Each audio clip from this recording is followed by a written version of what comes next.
sin facilidad.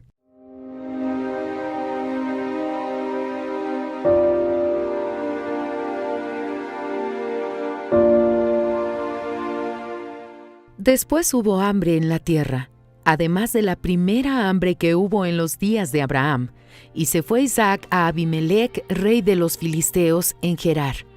Y se le apareció el Señor y le dijo: No desciendas a Egipto, habita en la tierra que yo te diré, habita como forastero en esa tierra, y estaré contigo, y te bendeciré, porque a ti y a tu descendencia daré todas estas tierras, y confirmaré el juramento que hice a Abraham tu padre.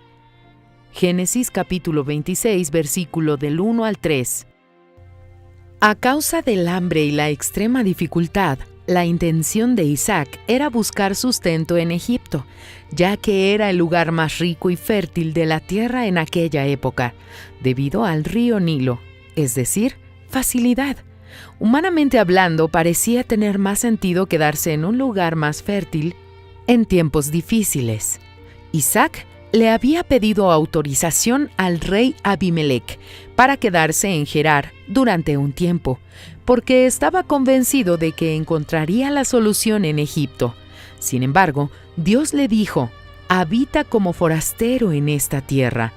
Aunque esa orden fuera aparentemente la más incoherente, Isaac no lo pensó dos veces antes de obedecer.